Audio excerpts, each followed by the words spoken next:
"Are you lost too, mister?" a little girl asked a Hell's Angel at the park. Here's what he did next. The late fall sun made long shadows across the park's curved paths.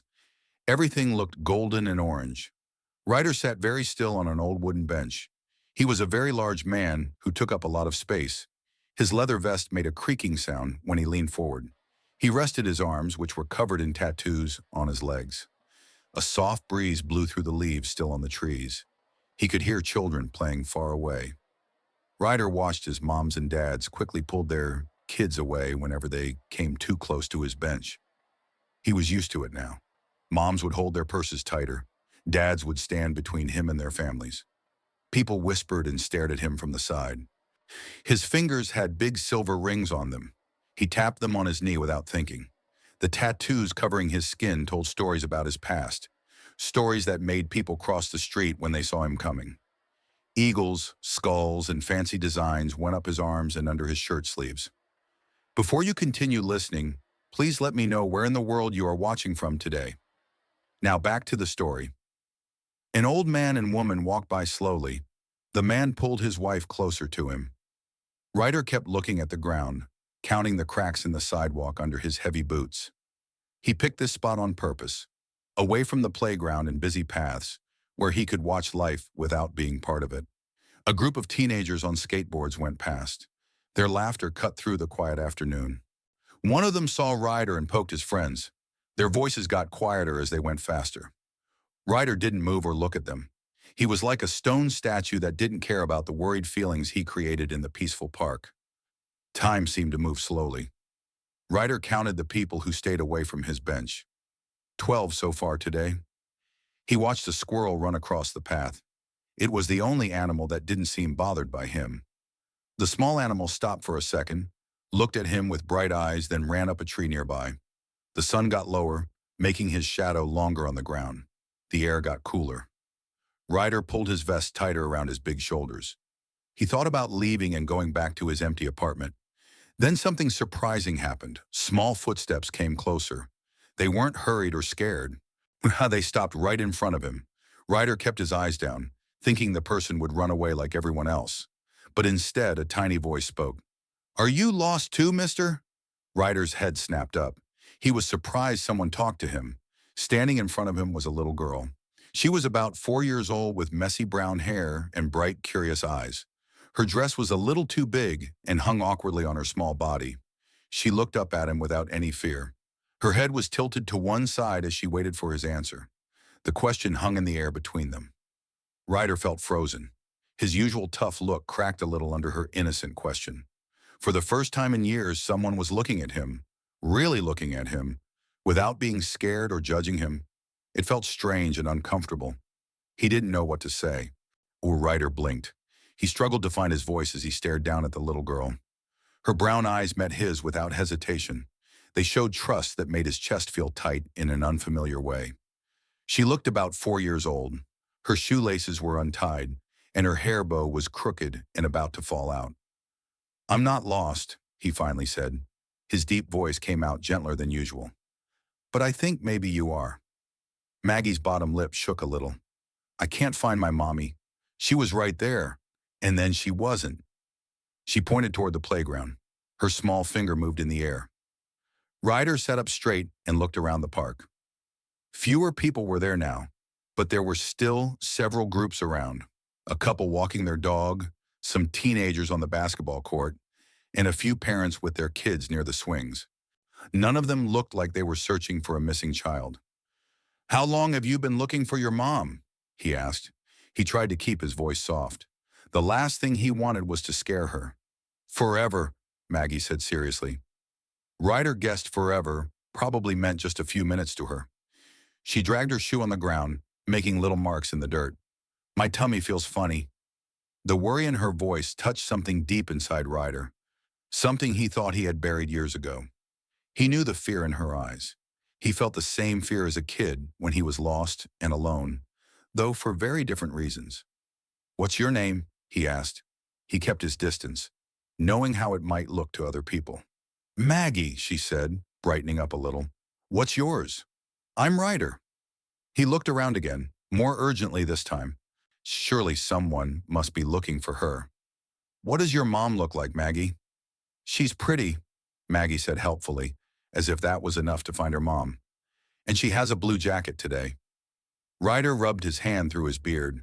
He thought about what to do. He couldn't leave her alone, but he knew how it would look. A man covered in tattoos walking around with a small child. Still, looking at Maggie's trusting face, he knew he had no choice. Would you like help finding your mom? He asked carefully. Maggie nodded eagerly. She reached up without hesitation and took his large, rough hand in her tiny one. The simple action caught him off guard. It had been years since anyone touched him without fear or bad reasons. Your hands are big, she said matter-of-factly. Her small fingers barely wrapped around two of his. Honoring Ryder stood up slowly. He was very aware of how he must look. A giant man in a leather vest holding hands with a little girl in a flowery dress. A couple walking nearby quickly changed direction when they saw him. They threw suspicious looks over their shoulders. Let's try the playground first, he said, purposely ignoring their stares. Maggie skipped beside him. She seemed unaware of the attention they were getting. Her complete trust in him was both touching and scary. He couldn't remember the last time anyone looked at him the way she did, like he was someone who could help instead of hurt. They started down the path together. Maggie's hand was warm and small in his. More people in the park gave them lots of space. Some whispered behind their hands. But Ryder focused only on helping this little girl. Right now, nothing else mattered except getting her back to her mother. Do you like the pictures on your arms? Maggie asked as they walked. Her eyes were fixed on the colorful tattoos covering Ryder's arms. Ryder looked down at his tattoos, dragons, skulls, and flames that had once seemed so important. Now walking with this innocent child, they felt like leftovers from a different life. Yeah, I guess I do. They're pretty, Maggie said. She traced her finger along a red flame design. Like a coloring book. A small laugh escaped Ryder's lips, surprising him. He couldn't remember the last time he really laughed. Never thought of them that way before. They passed the basketball courts. A group of teenagers stopped their game to stare. Ryder heard their whispers, parts of Hell's Angel and Crazy, but he kept his eyes forward. Maggie's hand tightened around his finger as she hopped over a crack in the sidewalk. Don't step on the lines, she said seriously, or the bears will get you. Bears, huh? Ryder found himself playing along. He carefully stepped over the crack. We definitely don't want that. Maggie giggled. The sound was pure and bright in the afternoon air. You're funny, Mr. Ryder. She swung their joined hands back and forth. My friend Sarah at preschool says her daddy is funny too, but he doesn't have pictures on his arms like you do. Something in Ryder's chest tightened at her words. Here was this little girl comparing him to someone's father, when most people crossed the street to avoid him. He cleared his throat. Your mom must be really worried about you. She tells me not to wander off, Maggie admitted. Oh, she dragged her shoe on the ground. But I saw a butterfly and it was so pretty. They walked around the corner near the playground. Ryder looked around the area again. More parents had gathered. Some had phones in their hands and looked worried. Then he saw her, a woman in a blue jacket moving frantically between the swings and the slide. Her face looked very worried. Maggie, she called out. Her voice cracked. Maggie, where are you? Maggie's face lit up instantly. Mommy! She let go of Ryder's hand and ran across the grass.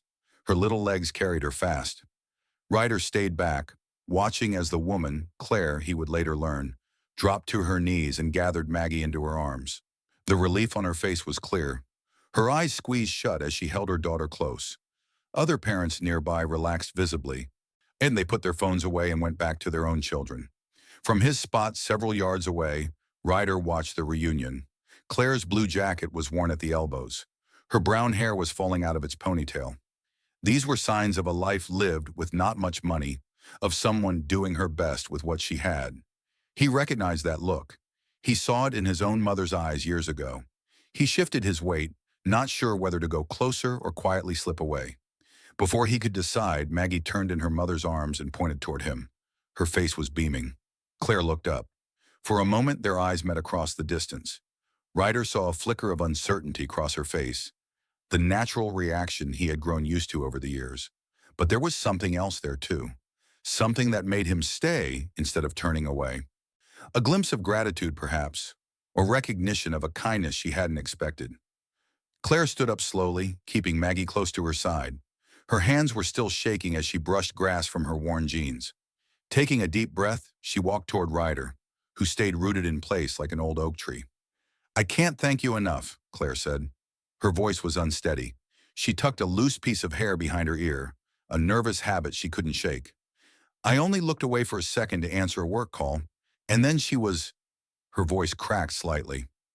Ryder shifted his weight, uncomfortable with the gratitude in her eyes. His leather jacket creaked as he shrugged his big shoulders. "Anyone would have done the same," he said. His deep voice was softer than his appearance suggested. "No," Claire shook her head. "They wouldn't have. Most people would have just walked away." She squeezed Maggie's hand. "I'm so sorry she bothered you. She's usually not supposed to talk to—" Claire caught herself, realizing how that might sound. "Mr. Ryder has pretty pictures on his arms, Mommy," Maggie piped up, not noticing the tension. She pointed at his tattoos with her free hand. "Like a coloring book." A slight blush crept up Claire's neck. "Maggie, honey, don't point," she gently corrected. Then she looked back at Ryder. "I'm sorry. She's at that age where everything is fascinating."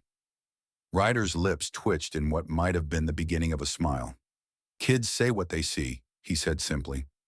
Claire nodded, but Ryder noticed how she pulled Maggie a little closer, without thinking. Her eyes moved to his patches, the ones that showed he was a member of the Hells Angels. And he saw the moment she recognized them.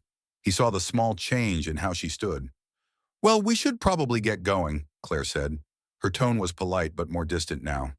"I need to get this little wanderer home for lunch." She managed a smile, but it didn't quite reach her eyes. "Thank you again. Really, what you did, it means more than you know." "Just glad she's safe," Ryder replied. He took a small step back to give them space. He could read the signals clearly, the way Claire's shoulders tensed, how her eyes now avoided his. Maggie waved enthusiastically. "Bye, Mr. Ryder. Thank you for helping me find Mommy." Claire gave one final nod of appreciation, but Ryder could see the conflict in her expression. Gratitude fighting with natural caution. She turned away, guiding Maggie along the path. Her steps were a little too quick to be casual. Ryder watched them go. He stood perfectly still in the afternoon sun. His leather jacket felt heavier somehow. The weight of his patches felt more noticeable than usual. He caught pieces of Claire's voice carried back on the breeze as they walked away. "Maggie, sweetheart, what did I tell you about wandering off? You scared Mommy so much." Ryder sank back onto the wooden bench, his usual spot. It felt different somehow. The park continued its afternoon activities around him, but his mind kept replaying Claire's words. "Thank you. It means more than you know." The honesty in her voice had caught him off guard. People didn't thank him. They avoided him, crossed the street when they saw him coming, whispered behind his back. That was how it had been for years. Turner and he had grown comfortable with it, even expected it. A group of mothers hurried past his bench, pulling their children closer. The familiar sight brought him back to reality, but this time it stung in a way it hadn't before. He watched them hurry away. Their fearful glances were very different from little Maggie's trusting eyes. The afternoon sun made long shadows across the park's grass. Ryder found himself looking at his tattooed hands. Each mark told a story, most of them dark chapters he'd rather forget. But today, these same hands had held a little girl's trust and helped instead of hurt. He pulled out his phone and checked the time. The club would be meeting soon at their usual spot. They expected him to show up like always. But for the first time in years, the thought of going there felt empty. And he couldn't shake the image of Claire's face, the way her gratitude melted into unease when she noticed his patches. The park began to empty as evening came. Parents collected their children from the playground. Food vendors packed up their carts. Joggers made their final runs. Ryder stayed on his bench, watching the sky turn golden. In his mind, he kept hearing Maggie's innocent comment about his tattoos being pretty pictures. No one had ever described them that way before. Usually, people saw them as marks of danger, warnings to stay away. But she saw them through different eyes, pure, simple, kind. The street lights turned on one by one. Ryder's phone buzzed again. Probably the club wondering where he was. He ignored it. Instead, he found himself thinking about Claire's tired eyes, the way she was so frightened when Maggie was missing. He wondered what their story was, what put that mix of strength and tiredness in Claire's face. The evening air grew cooler. Ryder zipped up his leather jacket. He should head to the club, should fall back into his normal routine. But something had changed today, like a lock clicking open somewhere deep inside him. Without really understanding why, he knew he'd be back tomorrow, sitting on the same bench, watching the park come to life again. Standing up, he took one last look at the now empty playground. The swings moved gently in the breeze. Somewhere in the distance, a child's laughter echoed. Ryder felt something he hadn't experienced in years. Curiosity about someone else's life. Wonder about their struggles and joys. He wanted to understand why that mattered suddenly. Why these strangers had managed to crack through his carefully built wall of not caring. Tomorrow, he decided. He'd come back tomorrow. Though he couldn't explain, even to himself, what he was hoping to find. The morning sun made long shadows across the park's paths as Ryder walked through the entrance. He showed up earlier than usual. His leather jacket was zipped against the morning chill. A few early joggers gave him lots of space. Their sneakers crunched on the gravel path as they moved away. He shoved his hands in his pockets, feeling strangely out of place without his usual afternoon timing. Everything looked different in the morning light, fresher, more alive. The dew still stuck to the grass. Birds hopped around, searching for breakfast. "What am I even doing here?" he muttered to himself, kicking at a small stone. When his phone had several missed calls from the club, but he ignored them all. For the first time in years, what they wanted felt less important than this unnamed pull that brought him back to the park. Ryder found himself walking past the playground where he first met Maggie. The swings moved gently in the breeze, a memory of her innocent question, "Are you lost too, mister?" echoed in his mind. He touched his beard without thinking, wondering what a little girl saw in him that made her unafraid. The morning went on. Ryder walked the paths, pretending he wasn't searching for familiar faces. He bought coffee from a vendor who shook while making change. He stopped to watch a group of old men playing chess. He counted the dogs that walked past with their owners. Each time he heard a child's laugh, his head turned automatically, yet looking for Maggie's bright smile. By late morning, the park filled with its usual crowd. Mothers gathered near the playground. Business people hurried through on their way to lunch meetings. Teenagers lay on the grass with their phones. Ryder felt more and more out of place, like a dark cloud in a sunny sky. He was about to give up, feeling foolish for spending hours wandering without purpose, when he spotted them near the park's east entrance. Claire struggled with several grocery bags. Her face looked pinched with concentration. Maggie skipped beside her, chattering away. A small boy, who must be Max, walked slowly behind them, constantly stopping to look at things on the ground. "Max, honey, please keep up," Claire called out. Her voice sounded strained. She shifted the heavy bags, were trying to reach for her son while keeping hold of everything else. Maggie ran forward to help her brother, but he giggled and ran the other way. Ryder stood rooted to his spot, watching the scene unfold. Claire's exhaustion was visible in every movement, the way her shoulders slumped, how she kept blowing hair from her face. The grocery bags looked ready to break, and Max was getting dangerously close to the street. Something protective stirred in Ryder's chest as he watched them. It wasn't pity. He'd seen enough of that in his life to know the difference. This feeling was deeper, stronger, like an old instinct waking up after a long sleep. He found himself taking a step forward, then stopping, unsure if his help would be welcome or just frighten them more. From his spot behind a large oak tree, Ryder watched as Claire finally got Max back to her side. She looked around nervously, as if expecting judgment from other people in the park. Ryder recognized that tiredness. It was the same look he saw in her eyes yesterday, the look of someone who had learned to expect the worst from others. Ryder watched as another grocery bag started to slip from Claire's hands. Before he could second-guess himself, he stepped out from behind the tree and cleared his throat softly. "Need some help with those?" His deep voice came out gentler than usual, trying not to startle her. Claire jumped slightly, holding her bags closer. Recognition flickered across her face, followed by uncertainty. "Oh, you're the man from yesterday, the one who helped Maggie." Uncle Ryder! Maggie bounced on her toes, beaming up at him. Her excitement made him shift uncomfortably, not used to such open friendliness. Just Ryder, he corrected softly. Then he pointed to the bags. Those look heavy. Claire looked down at her struggling arms, then at Max, who was once again wandering toward a nearby flower bed. The internal debate played clearly across her face, the tiredness of accepting help from a stranger versus the obvious need for it. A can of soup rolled out of one of the overstuffed bags. Ryder caught it before it hit the ground. That seemed to make up Claire's mind. Actually, yes, she said. Her voice was quiet but steady. Help would be really nice. Thank you. Ryder carefully took the heaviest bags from her, making sure to move slowly and keep some distance between them. He noticed how she relaxed slightly when he didn't crowd her space. Nike, I live just 3 blocks from here, Claire explained, gathering Max back to her side. The little boy stared up at Ryder with wide eyes, his thumb stuck firmly in his mouth. They began walking. Maggie skipped between them, chattering about her favorite cartoon show. Claire kept glancing at Ryder, as if trying to solve a puzzle. You know, she said finally, adjusting her remaining bag, most people just walk past when they see me struggling.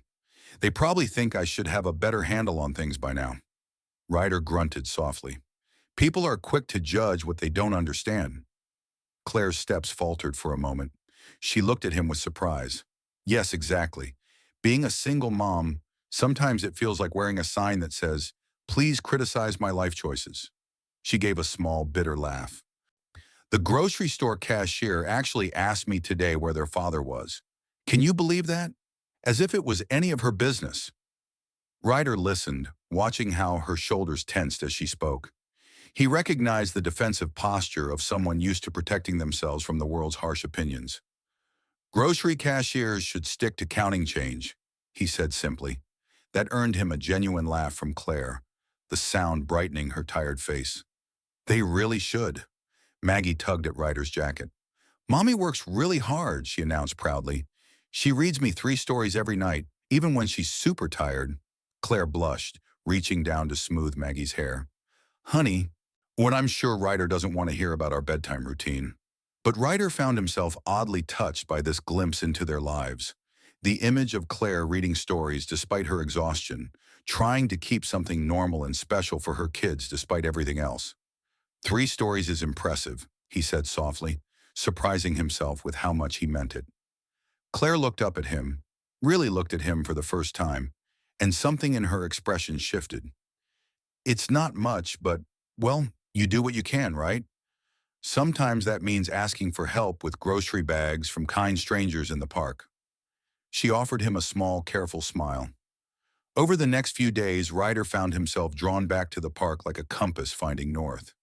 He'd spot Claire with her children at different times, after school runs, during weekend playtimes or quick stops at the playground. Each time he'd find a way to help, whether it was carrying bags, keeping an eye on Max while Claire tied Maggie's shoelaces, or simply offering a steady presence when both kids seemed determined to run in opposite directions. You really don't have to keep helping us, Claire said one afternoon. She watched as Ryder got Max's sippy cup from where it had rolled under a bench. Her voice carried less tension than before, though her arms stayed crossed protectively across her chest. Don't mind, Ryder replied. He wiped the cup on his jacket before handing it back to Max. The toddler grabbed it with both hands. His earlier shyness around Ryder was beginning to fade. Maggie danced around them, singing a made-up song about butterflies. Mommy, can Mr. Ryder push me on the swings? Please? Claire hesitated. Ryder saw the familiar flash of uncertainty cross her face. But then Maggie added, he has gentle hands, like when he helped with my shoelaces yesterday. Something in Claire's expression softened. She nodded slowly. Ryder followed an excited Maggie to the swings. As he gave careful pushes, he could feel Claire's eyes on him, watching, reconsidering. The next day, Claire arrived with an extra sandwich in her bag. I noticed you're always here around lunchtime, she explained. Her cheeks turned slightly pink as she held it out to him. It's nothing fancy, just peanut butter and jelly. Ryder accepted the sandwich with careful hands, noticing how she didn't pull back when their fingers briefly touched. Thank you, he said, meaning it more than she could know. They sat on neighboring benches. Watching the kids play in the sandbox. Claire spoke more freely now, sharing small details about her life, her part-time job at the library, Max's recent victory over potty training, Maggie's upcoming dance recital. Ryder mostly listened, offering occasional comments or nods. But when Claire mentioned struggling with a leaky faucet in her kitchen, he found himself saying, "I could take a look at that. Used to do maintenance work." The words surprised them both. Claire twisted her hands in her lap, clearly torn. Finally, she took a deep breath and said, "Actually, I was wondering, would you like to get coffee sometime?" The question hung in the air between them. Ryder's heart thumped heavily in his chest. He noticed Claire's fingers nervously playing with the edge of her sleeve. "Nothing fancy," she added quickly. "But there's a little cafe near the library. I just thought, well, you've been so kind to us, and maybe it would be nice to talk somewhere that isn't a park bench." Ryder looked at her, really looked at her, and saw past her nervous exterior to the courage it must have taken to make this offer. He understood what it meant, a single mother inviting someone like him into her world beyond these chance meetings. "Coffee would be good," he said quietly. His gruff voice was gentler than usual. Claire's smile, though careful, was genuine. "Tomorrow around 10 a.m., the kids will be at their grandmother's." Ryder nodded. They both turned back to watch the children play, sitting in a silence that felt, for the first time, completely comfortable. The coffee shop was quiet at 10 o'clock in the morning. Just a few regulars sat among the mismatched tables and comfortable chairs. Claire sat across from Ryder at a small corner table, her hands wrapped around a steaming cup of chai tea. Ryder's black coffee sat untouched. His large frame made the old chair beneath him look almost toy-like. "Thank you for coming," Claire said, breaking the silence. "I know this isn't your usual, well, I mean," she trailed off, flustered. "It's nice," Ryder said simply. His deep voice was soft. He looked around the cozy space with its brick walls and local artwork. "Different from where I usually get coffee." Claire smiled, relaxing a little. "I come here sometimes during my lunch break at the library. It's peaceful." They sat quietly for a moment. The gentle jazz music filled the space between them.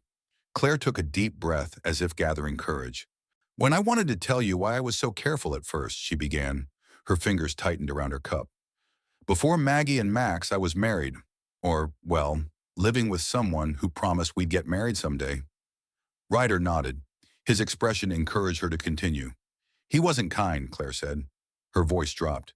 "At first, everything was perfect. Then it changed slowly. A sharp word here, a shove there. He always said sorry, said it would never happen again." She paused, taking a shaky breath. "Until one night, it got really bad. Maggie was 2, and I was pregnant with Max. I knew I had to leave." Ryder's jaw tightened, but he stayed silent, letting her speak. "We ran in the middle of the night," Claire continued. "My sister helped us. We stayed with her until Max was born. Then I found work at the library." Claire's voice grew stronger. "It's been hard being alone with 2 kids, but it's better than living in fear." "You're brave," Ryder said quietly, "taking care of them by yourself." Claire looked up, surprised by the gentleness in his voice. "Sometimes I don't feel brave at all. But then I look at my kids, and I know I made the right choice." She hesitated, then added, "That's why I was nervous when we first met. Your appearance, it reminded me of him and his friends." Ryder shifted uncomfortably in his chair. "I understand," he said, finally taking a sip of his coffee. "Most people judge me by how I look. Can't blame them. But you're different," Claire said softly. "I see how gentle you are with the kids, how you really listen when I talk." She paused. "Will you tell me about yourself? Asha, your life?" Ryder stared into his coffee cup. His shoulders were tense. "Not much to tell," he said gruffly. Then after a long moment he added, "Been part of a motorcycle club most of my adult life. The Angels." Claire's eyes widened at the mention of the well-known group. Ryder quickly looked away. "It's not important," he said. His voice was rough. "Just something from before." The weight of those words settled between them, heavy with unspoken history. Claire watched him. Her expression was filled with sympathy, but Ryder kept his eyes fixed on his coffee. His past was clearly a door he wasn't ready to open. The late afternoon sun came through the windows of Claire's small apartment, making long shadows across the worn carpet. Ryder stood in the middle of the living room. His large frame made the space feel even smaller than it was. He showed up at Claire's door after she mentioned needing help rearranging some furniture to make more space for the kids. Just a little to the left, Claire directed, as Ryder easily moved the heavy oak bookcase. Her collection of paperbacks and children's books wobbled on the shelves. Perfect, thank you. Maggie sat cross-legged on the couch, watching them with wide eyes while Max napped in his room. She hugged her favorite stuffed rabbit, amazed by how Ryder could move things that her mommy usually struggled with. Need anything else moved? Ryder asked, wiping his hands on his jeans. Claire looked around the room, tucking a piece of hair behind her ear. The coffee table. It would be nice to have more space for the kids to play. As they worked together to move the table, Claire's sleeve rode up, showing a small butterfly tattoo on her wrist. Ryder noticed it. His eyebrows rose slightly. Got it after I left, Claire explained, touching the delicate design, to remind myself that change is possible. She paused, then added quietly, sometimes I wonder if I'm really changing anything, though. Every month it's the same struggle. Rent, groceries, daycare costs. Some days it feels like I'm just barely keeping my head above water. Ryder straightened up. His expression was thoughtful. You're working hard. Anyone can see that. But is it enough? Claire sank onto the couch beside Maggie, who immediately crawled into her lap. The library job barely covers our expenses. I try to pick up extra shifts when I can, but then I miss time with the kids. She stroked Maggie's hair without thinking. Oh, sometimes I feel like I'm failing them. Ryder stood awkwardly for a moment before settling into the armchair across from them. The old springs creaked under his weight. I see them, you know, he said. His voice was low and careful. How they look at you. How Maggie's eyes light up when you walk into a room. That kid's got more love in her life than most. Claire blinked rapidly, touched by his words. It's just hard sometimes, doing it all alone. You're doing your best, Ryder offered quietly. Then clearing his throat, he quickly changed the subject. This chair's seen better days. I could fix these springs for you if you want. But something had shifted in that moment of openness. Claire noticed how Ryder's hands, usually so steady, fidgeted slightly with the worn edge of the armchair. For the first time, she saw past his tough exterior to someone who might understand more than he let on about feeling alone. That would be nice, she said softly, recognizing his need to move past the emotional moment. Thank you, Ryder. Maggie chose that moment to speak up. Can we have cookies now, Mommy? You promised. Claire laughed. The tension broke. Yes, sweetheart. Would you like one too, Ryder? He nodded, grateful for the distraction, but his eyes stayed on Claire for a moment longer.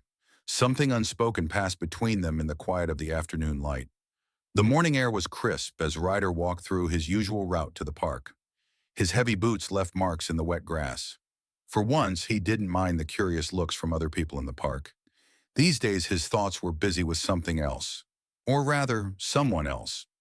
He found himself checking his watch more often, knowing Claire usually brought the kids to the playground after her morning shift at the library. The familiar sound of Maggie's laughter would reach his ears before he'd spot them. Max would walk slowly behind his sister, trying to keep up on his short legs. Today was no different. As he walked around the corner near the swings, Maggie's voice carried across the playground. Higher, Mommy! Push me higher! Claire stood behind the swing set, giving gentle pushes to her daughter while keeping an eye on Max, who was happily playing in the sandbox. Her hair caught the sunlight, and Ryder noticed how it brought out the golden highlights he'd never paid attention to before. Rye! Max squealed when he spotted Ryder. The nickname had stuck after the toddler couldn't quite say Ryder. The little boy left his sandcastle and ran toward him with open arms. Ryder scooped him up, something that had become natural over the past few weeks. Hey, little man, building something good over there. Claire turned at the sound of Max's excitement. Her face softened into a warm smile. I was wondering if we'd see you today. Had some errands to run, Ryder said, settling Max on his hip with practiced ease. He couldn't help but notice how right it felt, how comfortable he'd become with these simple moments. They fell into their usual routine, Ryder pushing Maggie on the swing while Claire helped Max with his sandcastle. The afternoon sun painted everything in warm colors. The park buzzed with the gentle sounds of families enjoying the day. You're getting pretty good at that, Claire commented, watching how Ryder carefully adjusted his strength to give Maggie the perfect push. Had a good teacher, he replied, remembering how Claire had shown him just the right way to push the swing that first time. Back then, his hands had been uncertain, afraid his strength might be too much. Now Maggie's delighted giggles were all the proof he needed. Later, as the sun began to dip and the air grew cooler, they walked together along the park's winding paths. Max had fallen asleep in his stroller. Maggie skipped ahead, chasing butterflies and picking dandelions. She made you a drawing at daycare today, Claire mentioned, reaching into her bag. She insisted I give it to you. Ryder carefully unfolded the paper. 4 stick figures stood hand in hand, 2 tall ones and 2 small ones. His throat tightened at the sight of all the red crayons she'd used for his hair and beard. Been a while since anyone drew me a picture, he managed. His voice was gruff with emotion. She talks about you all the time now, Claire said softly. Max, too. They've really taken to you. Ryder looked down at the drawing again, tracing the wobbly lines with his finger. He couldn't remember the last time he felt this way, like he belonged somewhere, like his presence brought joy instead of fear. The feeling was strange but welcome, like a warm current running through his chest. As they walked around the bend near the duck pond, Claire looked up at him. Their eyes met. In that moment, something passed between them, a quiet understanding that didn't need words. The connection was there, growing stronger with each passing day, if whether they were ready to admit it or not. The peaceful afternoon shattered like glass when young voices cut through the air. Hey, look who it is! The big bad biker playing house! A group of teenagers lounged near the basketball court, pointing and laughing in Ryder's direction. Ryder's jaw clenched. He'd gotten used to the stares, the whispers, the way parents would pull their children closer when he passed. But this was different. This time, Claire and the kids were with him. Guess the Hell's Angel got himself tamed, another voice called out, followed by mocking laughter. What's next? Going to start braiding hair? Maggie looked up at Ryder, confusion clouding her young face. Why are they being mean? Ryder's hands balled into fists at his sides. The familiar surge of anger coursed through him, the kind that used to end with broken bones and bloody knuckles. His tattoos seemed to burn under his skin, reminders of a past he couldn't wash away. Just ignore them, Claire said softly. Her hand found his forearm. Her touch was light, barely there, but it anchored him to the present. Her fingers were cool against his skin, which felt hot with rising rage. The teenagers, feeling brave because of their distance and numbers, continued their taunts. Better watch out, lady. Once a gang member, always a gang member. Claire's grip tightened slightly on his arm. They're just kids trying to look tough, she murmured. But Ryder could hear the worry in her voice. Not fear of him, but fear for him. Worry about how these words might affect him. Max, unaware of the tension, tugged at Ryder's pant leg, asking to be picked up. The simple gesture, this child's complete trust in him, made his chest ache. Here was this innocent boy who saw past his tattoos, past his rough exterior, past everything that made others judge him. Looks like the tough guy's gone soft. Another jeer rang out, followed by exaggerated kissing sounds. Ryder felt his muscles coil, ready to spring. In his mind, he could already see himself storming over there, showing those kids exactly why people used to fear him. The old Ryder would have done just that, would have taught them a lesson they'd never forget. But Claire's hand was still on his arm. Maggie was looking up at him with those trusting eyes. Max was reaching for him with tiny hands. The rage inside him fought with something else, something newer and more fragile. And they don't know you, Claire said quietly. Her words were meant only for him. They don't know how you've helped us, how kind you are with the kids. The teenagers' laughter echoed across the park. Each mocking word seemed to chip away at the new life Ryder had been trying to build. The labels clung to him like shadows. Gang member, criminal, thug.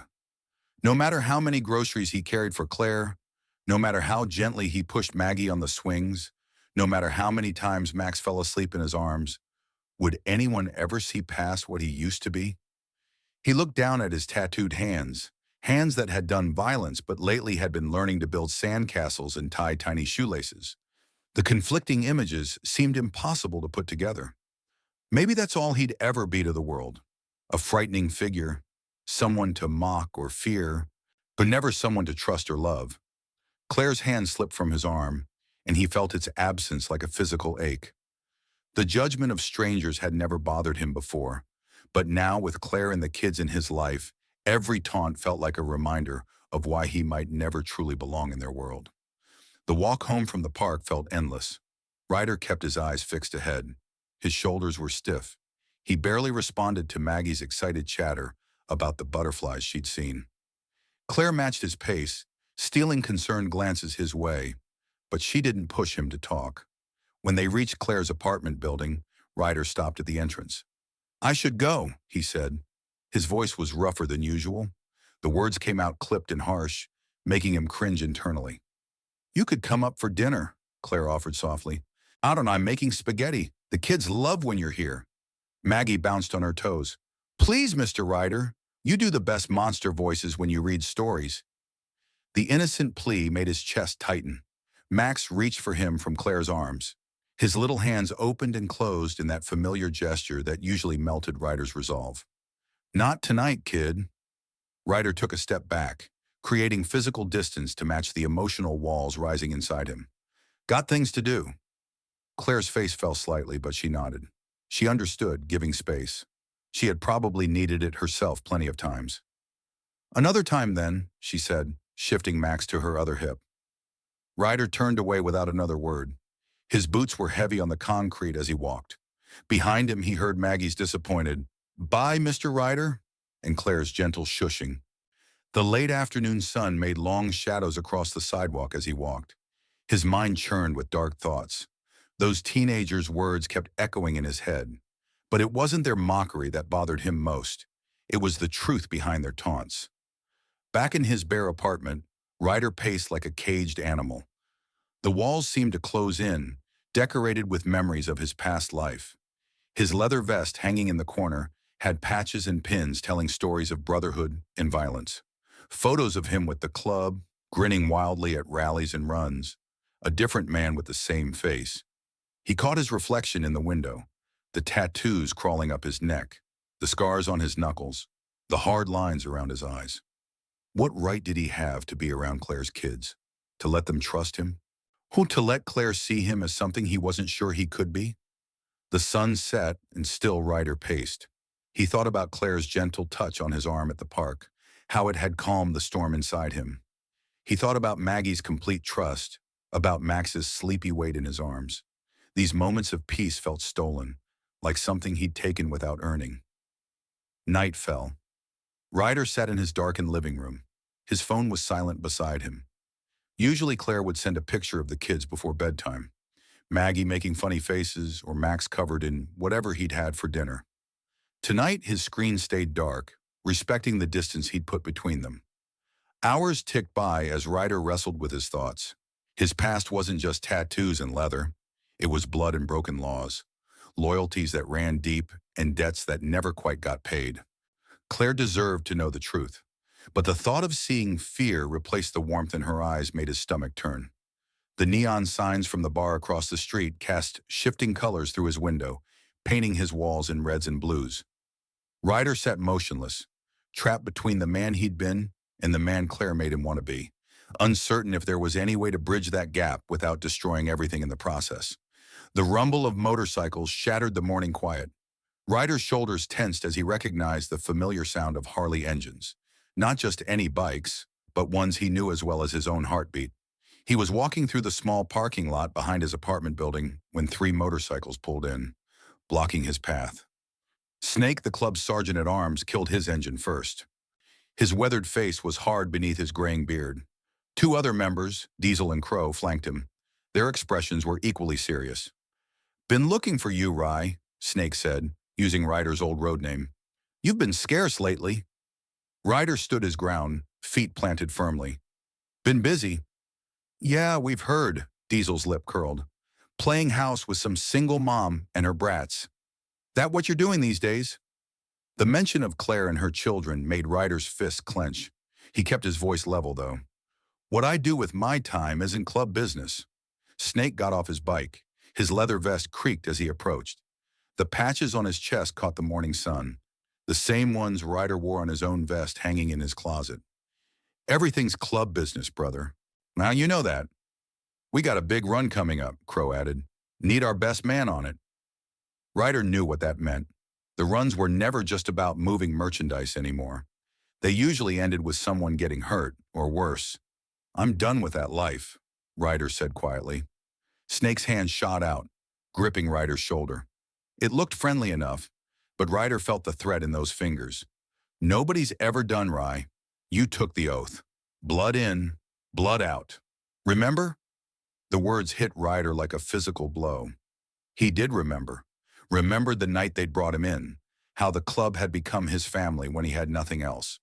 They'd given him purpose, brotherhood, a sense of belonging he'd never known before. But now all he could think about was Maggie's innocent smile, Max's trusting eyes, Claire's gentle touch that made him feel more human than any brotherhood ever had. Things change, Ryder said, shrugging off Snake's hand. Yeah? Snake's voice dropped dangerously low. Well, here's what hasn't changed. We need you on this run tonight. No excuses. Diesel revved his engine. Unless you want us to pay your new family a visit, make sure they understand what kind of man they're dealing with. The threat sent ice through Ryder's veins. His hands shot out, grabbing Diesel's jacket. You stay away from them. Snake stepped between them. Then do your job, brother. Simple as that. Ryder released Diesel's jacket, taking a step back. The choice loomed before him like a gap. The life he knew, the brothers who'd always had his back, versus the possibility of something pure and good with Claire and her children. I'll think about it, he said finally. The words tasted like ash in his mouth. Snake nodded, but his eyes were cold. Think fast. We roll at midnight. The three bikers fired up their engines and roared away, leaving Ryder standing alone in the parking lot. The morning sun felt weak now. The weight of his leather jacket seemed to press down on him like armor he couldn't shed. He watched until they disappeared around the corner, knowing that this wasn't over. The club wouldn't just let him walk away. They never did. And for the first time in his life, Ryder wasn't sure which path to take. Ryder paced his small apartment. The morning sun made long shadows through the blinds. His fingers traced the patches on his leather vest hung on a hook by the door. Symbols of loyalty, brotherhood, and a life he'd lived without question for so long. His apartment felt like a cage now. The walls closed in with every step. Photos and memories from his years with the club stared back at him from every corner. Snapshots of wild parties, rides through desert highways, faces of men he'd once called brothers. He stopped at his dresser, picking up a faded photograph.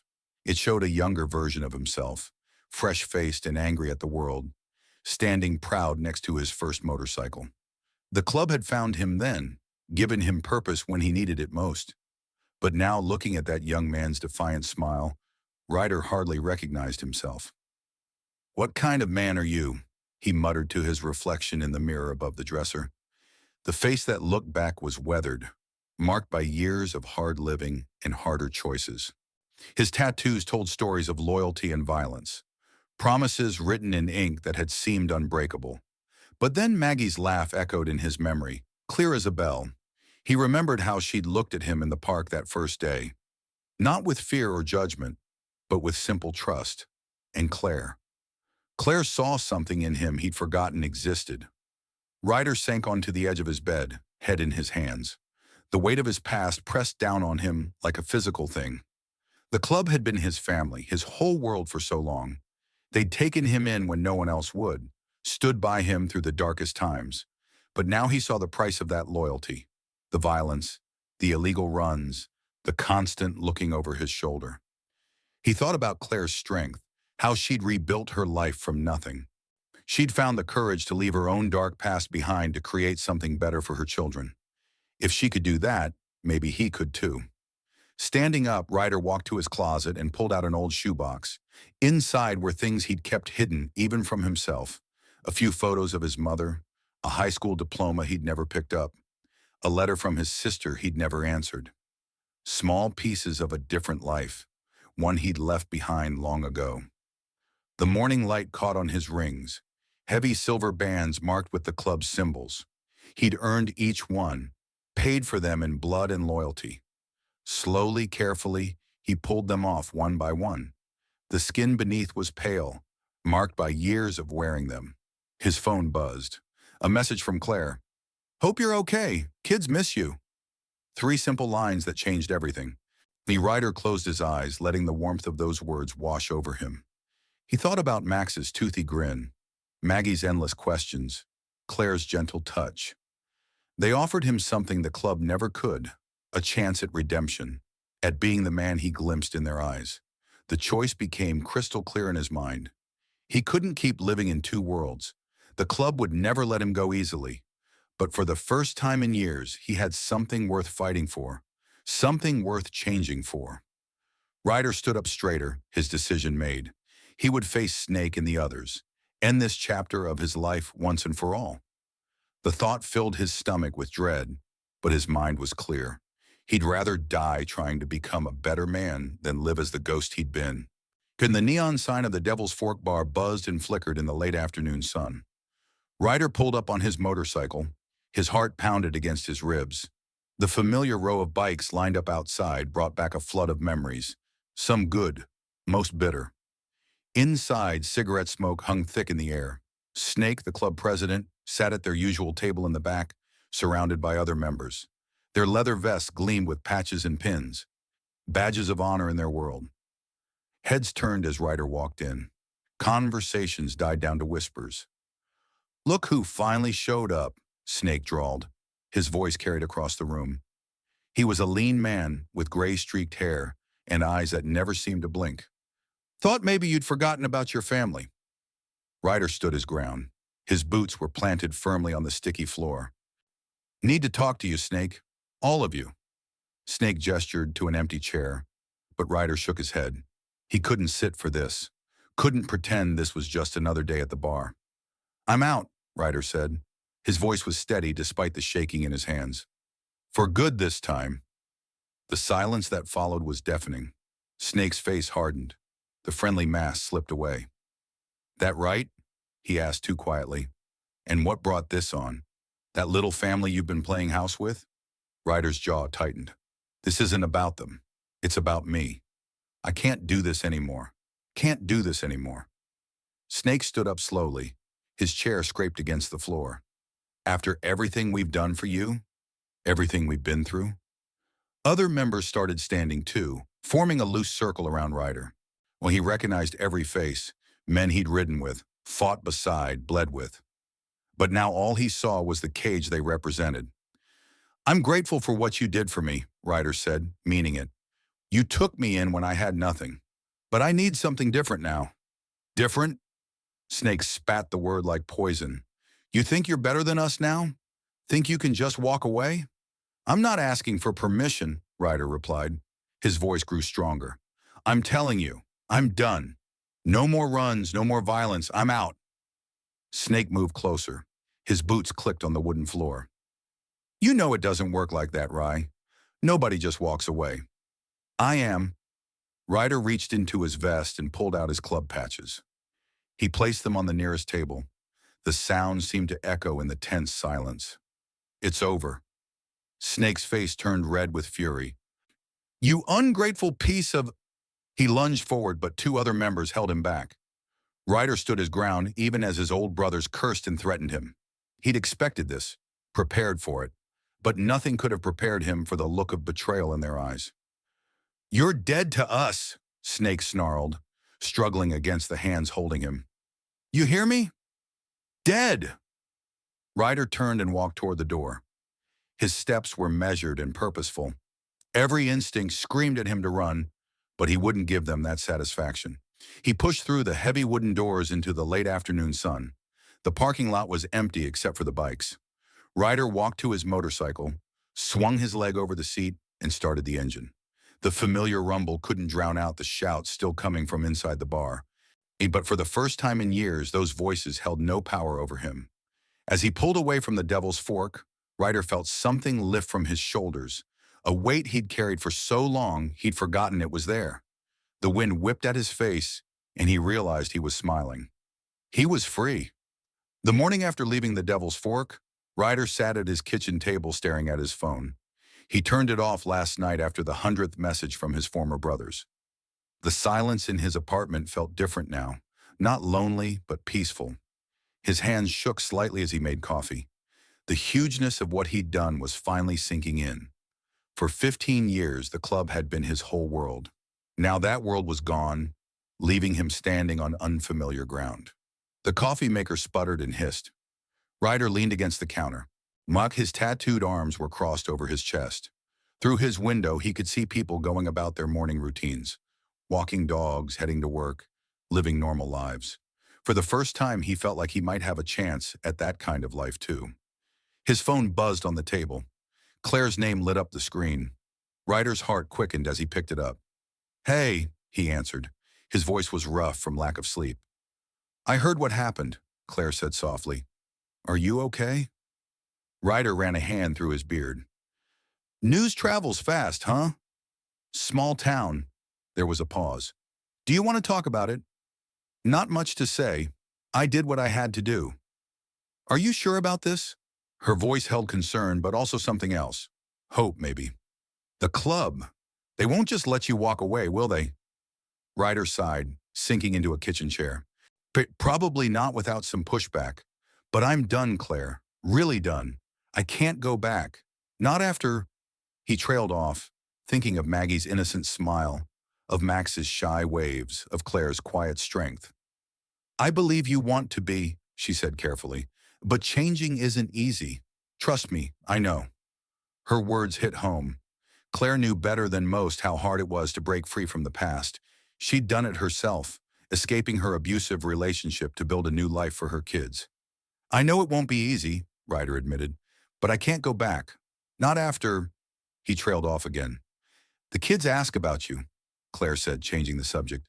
"Maggie wants to know if you'll come to the park today." A warmth spread through Ryder's chest. "Yeah, what time?" "Around 3 p.m. We usually go after Max's nap." "I'll be there." After hanging up, Ryder walked to his bathroom mirror. His reflection stared back. The long hair, the beard, the tattoos covering his neck and arms. To most people, he still looked every bit the intimidating biker. But something in his eyes had changed. The hardness was fading, replaced by something softer, more open. The hours crawled by until 3 p.m. Ryder walked to the park instead of taking his bike, trying to distance himself from his old life in every way possible. He spotted Claire sitting on their usual bench, watching Maggie chase Bubbles while Max walked slowly after her. "Rye!" Maggie squealed when she saw him. She ran over with her bubble wand. Claire smiled as he got closer, but Ryder could see the caution in her eyes. She was protecting herself, protecting her kids. He couldn't blame her. "I meant what I said," he told her as he sat down. I'm done with that life." Claire nodded slowly. "I want to believe that. But change takes time, Ryder. Real change." "I know." He watched Maggie showing Max how to blow bubbles. "But I've got something worth changing for now." Claire's expression softened, but the uncertainty remained. She'd been hurt before, had promises broken too many times. She needed more than words. She needed proof that Ryder could really leave his past behind and become someone new. The afternoon sun warmed the park bench as Claire watched her children play. Maggie's laughter echoed across the playground while Max stumbled after her, determined to keep up with his big sister. Beside Claire, Ryder sat quietly. His presence was both comforting and unsettling. "My ex-husband," Claire began. Her voice was barely above a whisper. He made promises too." Her hands twisted in her lap. "He'd say all the right things. Make me believe he could change." Ryder turned to face her. His expression was gentle, despite his rough appearance. The tattoos on his neck shifted as he swallowed hard. "At first it was just little things," Claire continued. "He'd get angry over dinner being late or the house not being clean enough. Then it got worse." She took a shaky breath. "Every time he'd swear he'd do better. Every single time." A cool breeze rustled the leaves above them. Maggie's voice carried across the playground as she called out to Max, showing him how to climb the small slide. "I don't want you to think I'm comparing you to him. Claire said quickly. It's just the kids. They're everything to me. I can't let anyone hurt them. Her voice cracked. Joe, I can't let them see their mom make the same mistakes again. Ryder stayed silent for a long moment. His weathered hands were clasped together. When he spoke, his voice was low and steady. The club. They were my family for a long time. Or at least I thought they were. He paused, watching Maggie help Max up the slide. But seeing you with your kids, seeing what real family looks like, it changed something in me. Claire wiped at her eyes. How can you be sure? The club was your whole life for so long. Because for the first time, I've got something worth fighting for. Ryder's eyes met hers.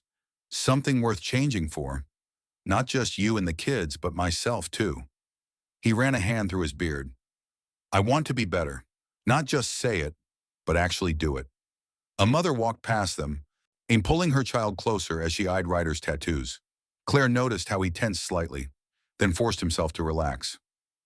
I know words aren't enough, he continued, and I'm not asking you to trust me right away. Just give me a chance to prove it, day by day. Claire watched as Maggie waved at them from the top of the slide. Her face was beaming with joy. Max copied his sister, his tiny hand raised in an enthusiastic wave. It's not just about leaving the club, Claire said softly.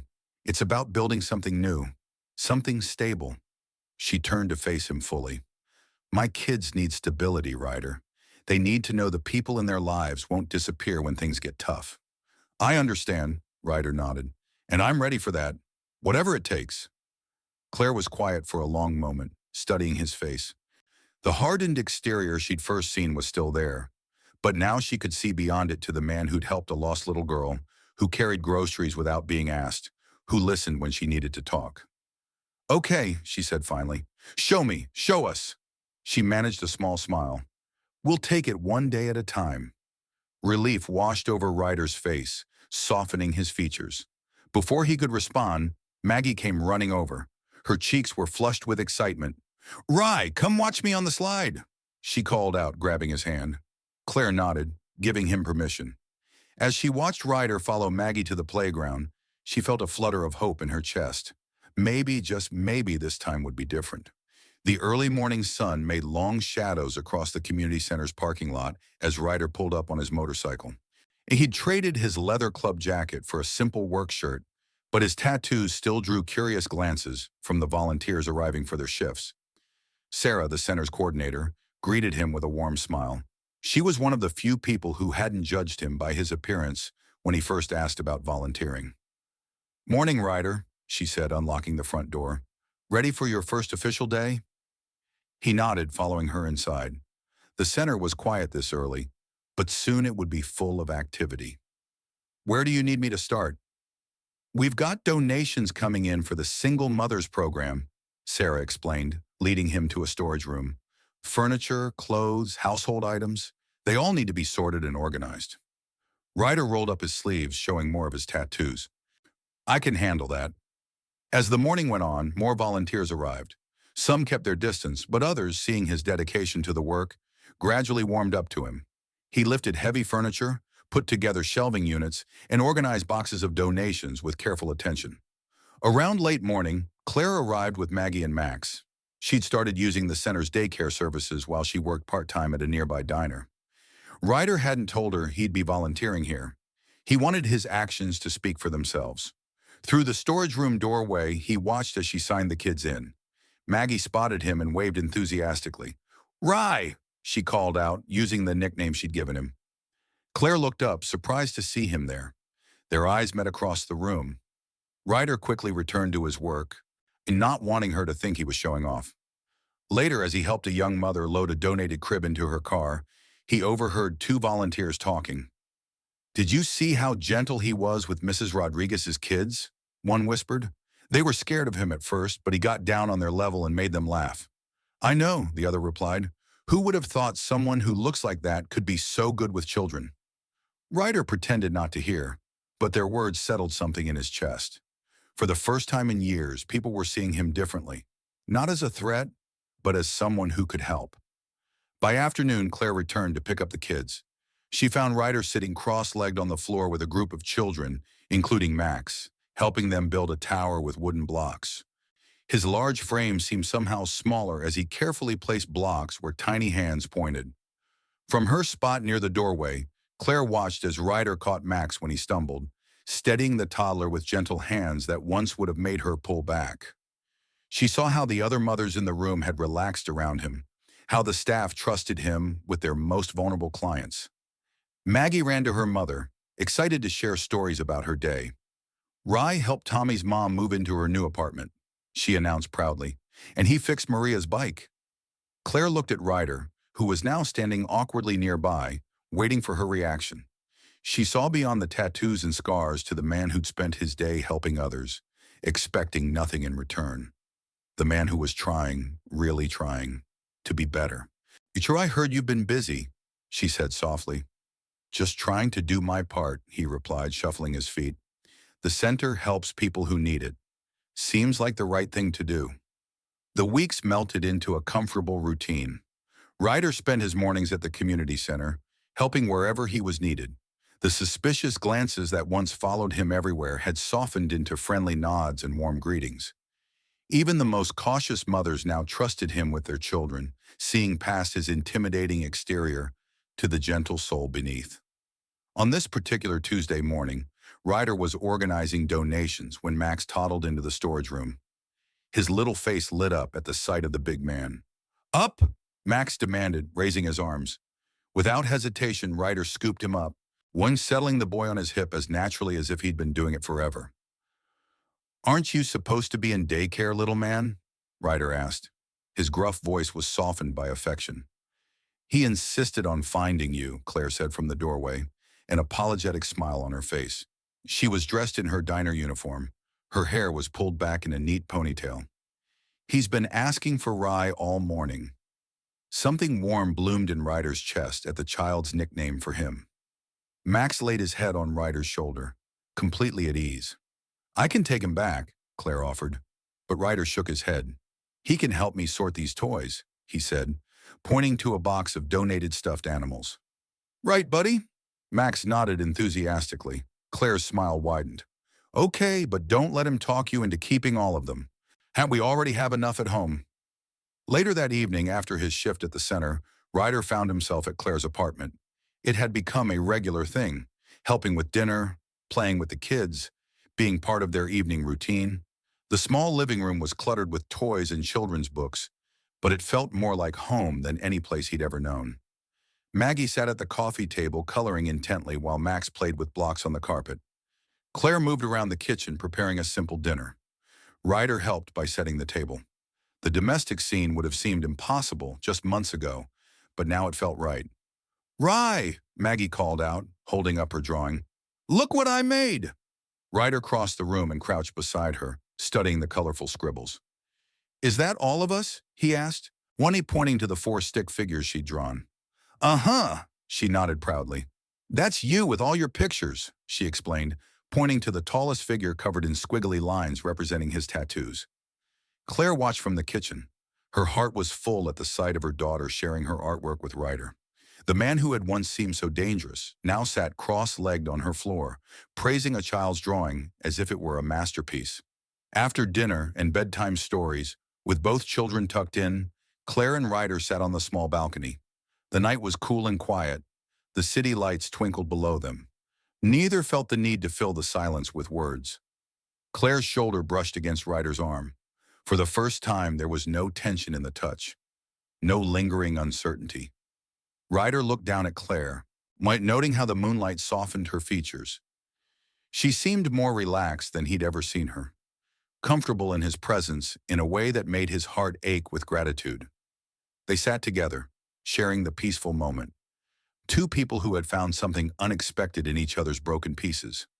Claire looked at Ryder's profile in the soft evening light, marveling at how different he seemed from the intimidating figure she'd first met in the park. His beard was neatly trimmed now. Though his tattoos still covered his arms and neck, they no longer seemed threatening. Instead, they were just another part of him, like the gentle way he spoke to her children or his quiet laugh when Max did something silly. "What are you thinking about?" Ryder asked, catching her stare. Claire smiled, drawing her knees up to her chest. Just remembering the first time we met, how scared I was when I found Maggie with you. Can't blame you, he said. His voice was low and thoughtful. I know what I look like, what I still look like to most people. But that's just it, Claire said, turning to face him fully. You're nothing like what you seemed. I remember how gentle you were with Maggie even then. I was too worried to see it clearly at the time. But looking back, you were already different from what I expected. Ryder shifted in his seat, still uncomfortable with praise. The kids made it easy, he admitted. They never looked at me like I was dangerous, especially Maggie. She just saw someone who could help her. They have good instincts, Claire said softly.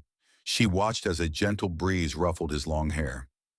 You know, Max asked me yesterday if you were going to stay forever.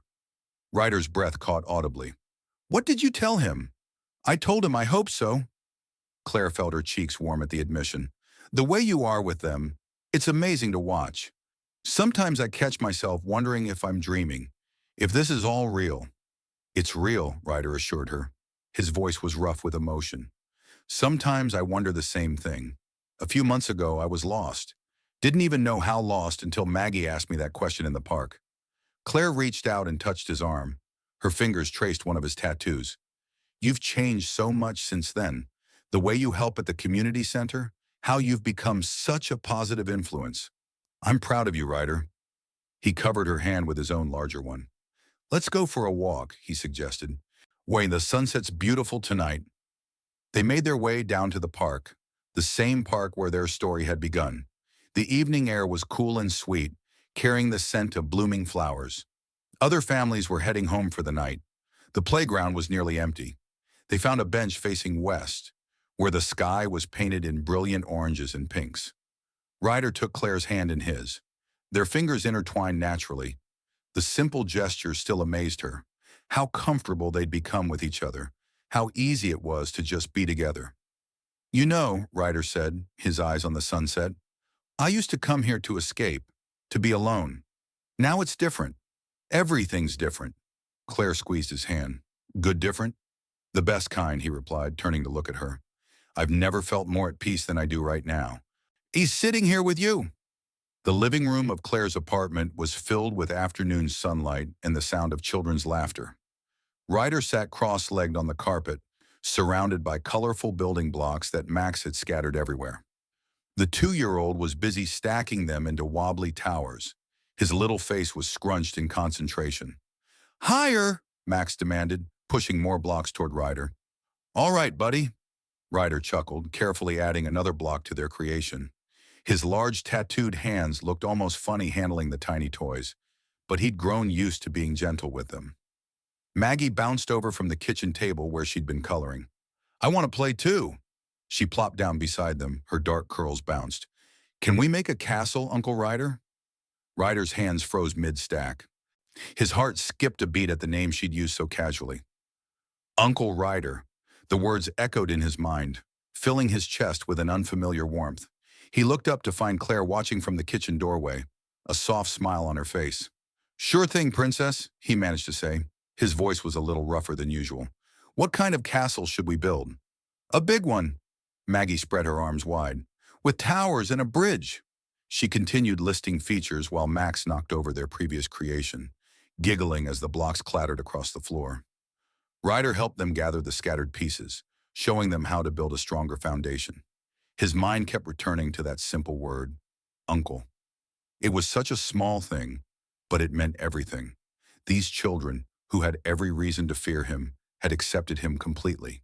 Yeah, like this? Maggie asked, carefully placing a block on their growing structure. Perfect, Ryder praised.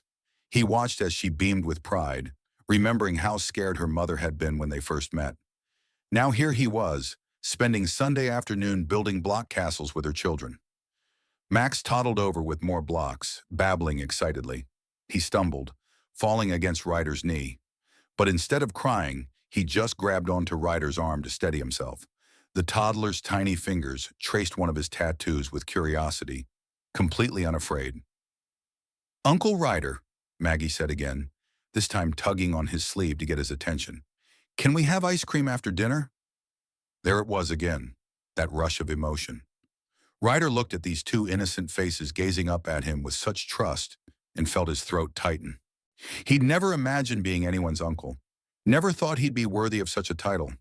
Yet here he was, building castles and discussing ice cream like it was the most natural thing in the world. "That's up to your mom," he said, glancing toward Claire. She was still watching them. Her eyes were slightly wet with unshed tears.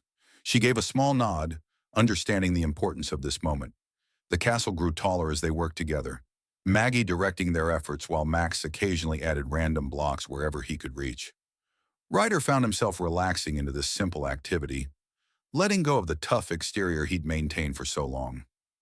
With these kids, he didn't need to be intimidating or guarded. He could just be Uncle Ryder, the man who built block castles and considered ice cream requests. The afternoon sun painted their creation in warm light, casting long shadows across the carpet. In this moment, surrounded by toys and trust and innocent love, Ryder felt something shift inside him. He wasn't just a visitor in their lives anymore. He was family. The evening sun made long shadows across Claire's small kitchen table as she and Ryder sat together, sharing cups of coffee. The kids were finally asleep. Their soft breathing came through the baby monitor on the counter. Claire wrapped her hands around her mug, enjoying its warmth. "I've been thinking," Ryder said. His voice was low and gentle. "My apartment's too far from here, and it's not exactly kid-friendly." He paused, running a finger along the rim of his cup. "Maybe we should look for a place together, something with a yard for the kids." Claire's heart fluttered.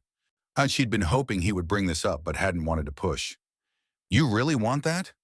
"More than anything." Ryder reached across the table, taking her hand in his. His tattoos seemed less intimidating now, just part of who he was. "I know it's a big step, but these past months with you and the kids, it's shown me what I want in life." Claire squeezed his hand. "Tell me what you're thinking." "I want a home," he said. His voice was thick with emotion. "Not just a place to live, but somewhere we can all be together. Maybe a small house in that neighborhood near the park, the one with all the trees." His eyes lit up as he continued. "Max could have a sandbox, and Maggie could have her own little garden." Claire smiled, picturing it. "She'd love that. She's already trying to grow flowers in paper cups on the windowsill." "I noticed." Ryder's expression grew serious. "Claire, I want you to know something. Those kids, they mean everything to me now. I know I'm not their real father, but you're more of a father than their real dad ever was," Claire interrupted softly. Ryder nodded, taking a deep breath. "I want to be there for them, for all the little things, helping with homework, teaching them to ride bikes, being there when they're scared or happy or just need someone to talk to." His voice grew stronger as he continued. "I want to be the kind of father figure they deserve." Claire felt tears welling up in her eyes. She'd never expected to find someone who would love her children as much as she did. "They already adore you," she whispered. "Oh, and I adore them." Ryder's thumb traced circles on her palm. "But we need to do this right. We need to make sure they feel secure, that they know this is permanent." "What are you suggesting?" "Let's take a drive this weekend. Look at some houses in that neighborhood. We can bring the kids, let them see what they think." He leaned forward. His eyes were intense.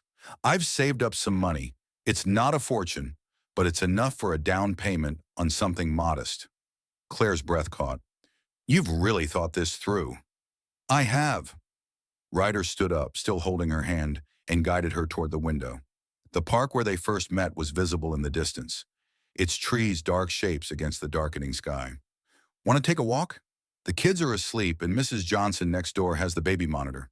Claire nodded. So soon they were strolling through the familiar paths of the park.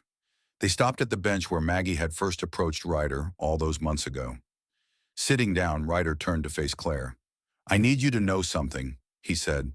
His voice was steady and sure. "Whatever happens, wherever life takes us, I'm going to be here for you and the kids. That's not just a promise, it's a vow. You three are my family now, and I will always protect and love you." The late afternoon sun painted the park in warm golden colors as Ryder walked along the familiar path. His large hand held tiny Maggie's while Claire pushed Max in his stroller beside them. The difference between this moment and his first days in the park struck him deeply. Back then, he'd been alone, intimidating, a figure people avoided. Now children waved as they passed. Inoran and other parents nodded in friendly recognition. Uncle Ryder, look. Maggie tugged at his hand, pointing to a group of ducks waddling near the pond. Her excitement made his heart swell. Can we feed them? Not today, sweetie, Claire answered, adjusting Max's hat. We didn't bring any bread. Next time we'll remember, Ryder promised, giving Maggie's hand a gentle squeeze. The way her face lit up at his simple promise still amazed him. Such a small gesture could mean so much to a child. They continued their walk, passing the playground where several kids were climbing and sliding. Max squealed from his stroller, clearly wanting to join them. Claire laughed, unbuckling him and lifting him out. Go ahead, buddy. Show Uncle Ryder how good you are at climbing. Ryder watched as Max toddled toward the playground, hit Claire close behind him. His chest tightened with emotion. Not the painful kind he'd known for so many years, but something warm and fulfilling. He'd never imagined himself here, part of a family scene like this. Are you happy, Uncle Ryder? Maggie asked suddenly, looking up at him with those searching eyes that seemed to see right through him. He knelt down to her level, something that had become natural to him now. Very happy, kiddo. How about you? I'm happy too, she declared.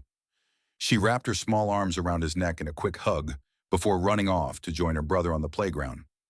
Ryder stood, watching Claire help Max up the small slide while Maggie showed off her climbing skills.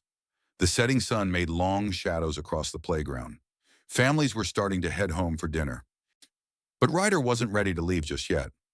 I'm going to sit for a minute, he called to Claire, pointing to the nearby bench, the same one where he'd first met Maggie months ago. Claire nodded, understanding in her eyes. She knew what this bench meant to him. Ryder settled onto the familiar wooden slats. His tattooed arms no longer drew fearful glances from people passing by. He watched his family playing. The sound of their laughter carried across the park. The sunset painted the sky in brilliant oranges and pinks, reminding him of new beginnings rather than endings. This bench had once been his hiding place from a world he felt apart from, a place where he'd sat alone with his thoughts and regrets. Now it was something entirely different, a reminder of how life could change when you opened your heart to possibility. So now he watched as Claire gathered the kids. Max's tired head rested on her shoulder. Maggie skipped beside her as they made their way toward him.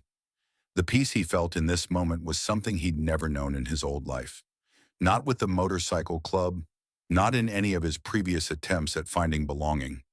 Here, on this bench where it all began, Ryder finally felt complete. His past no longer weighed him down. Instead, it had led him here, to this family, to this moment of pure contentment. As the last rays of sunlight painted the sky, Ryder embraced his new life with a full heart, knowing he was exactly where he was meant to be. I hope you like this story. Please share what's your favorite part of the story and where in the world you are watching from. Have a wonderful day.